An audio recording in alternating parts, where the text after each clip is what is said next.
ಗೃಹ ಸಚಿವ doctor G Parameshwar ನಿನ್ನೆ ಕೊರಟಗೆರೆಯಲ್ಲಿ ಮಾತನಾಡೋ ವೇಳೆ ರಾಜೀನಾಮೆಯ ಬಗ್ಗೆ ಮಾತನಾಡಿದರು. ನೀವು ಬಯಸಿದ್ರೆ ನಾನು ರಾಜೀನಾಮೆ ಕೊಡ್ತೀನಿ ಅಂತ ಕ್ಷೇತ್ರದ ಜನರ ಬಳಿ ಹೇಳಿಕೊಂಡಿದ್ದಾರೆ. ಇದಕ್ಕೀಗ ಕುಮಾರಸ್ವಾಮಿ ಪ್ರತಿಕ್ರಿಯಿಸಿದ್ದಾರೆ.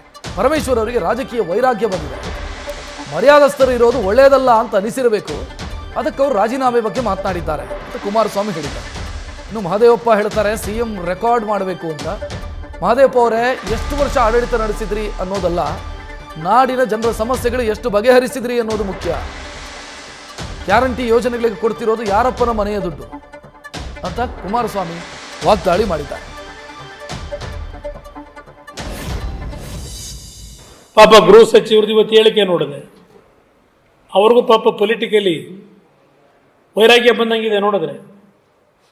ನೆನ್ನೆ ಏನೋ ಕಾನ್ಸ್ಟಿಟ್ಯೂನ್ಸಿಲಿ ಹೋಗಿ ಏನೋ ಹೇಳೋರಲ್ಲ,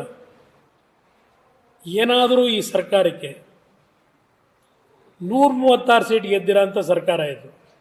ಇಲ್ಲೇನು 2-3 ಪಕ್ಷಗಳು ಸೇರೇನು ಮಾಡ್ತಾ ಇಲ್ಲ. ಪ್ರತಿನಿತ್ಯ ಅವರ ಹೇಳಿಕೆಗಳು, ಮಂತ್ರಿಗಳದು ಎಲ್ಲಾದರೂ ಕಂಟ್ರೋಲ್ ಇದೆ ಈ ಸರ್ಕಾರದಲ್ಲಿ? ಯಾರಿಗೆ ಕಂಟ್ರೋಲ್ ಇದೆ? ಜನಕ್ಕೇನು ಸಂದೇಶ ಕೊಡ್ತೀರಿ? ಅಧಿಕಾರಿಗಳಿಗೇನು ಸಂದೇಶ ಕೊಡ್ತೀರಿ? ನಿಮ್ಮ ಮಾತು ಕೇಳ್ತಾರೆ ಅಧಿಕಾರಿಗಳು?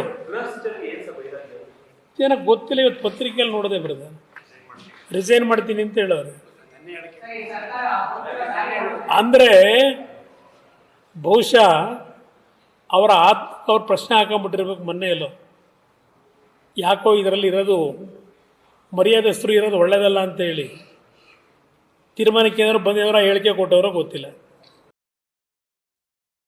ಪಾಪ ಅದೇನೋ ಹೇಳ್ತಾ ಇಲ್ವ ಮಹದೇವಪ್ಪನವರು, ಏನೋ ರೆಕಾರ್ಡ್ ಮಾಡಬೇಕಂತಲ್ಲ.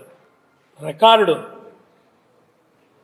ಮಹದೇವಪ್ಪನವರೇ, ರೆಕಾರ್ಡ್ ಮಾಡೋದು ಎಷ್ಟು ವರ್ಷ ರಾಜ್ಯ ಆಳಿದ್ರಿ ಅಂತ ಅಲ್ಲ, ಎಷ್ಟು ದಿವಸದಲ್ಲಿ ನಾಡಿನ ಜನತೆಗೆ ಏನು ಕೊಟ್ರಿ ಅನ್ನೋದು ಮುಖ್ಯ. ಈ ನಾಡಿನ ಜನತೆ ಸಮಸ್ಯೆ ಏನು ಬಗೆಹರಿಸಿದಿರಿ ಅದು ಮುಖ್ಯ. ಎಷ್ಟು ವರ್ಷ ಇದ್ರೇನು? 20 ತಿಂಗಳು. ಹೌದು, ನಾನಿದ್ದೆ ಮುಖ್ಯಮಂತ್ರಿ, 14 ತಿಂಗಳಿದ್ದೆ ಒಂದು ಕೋಯಲೇಷನ್ ಗೌರ್ಮೆಂಟ್ನಲ್ಲಿ.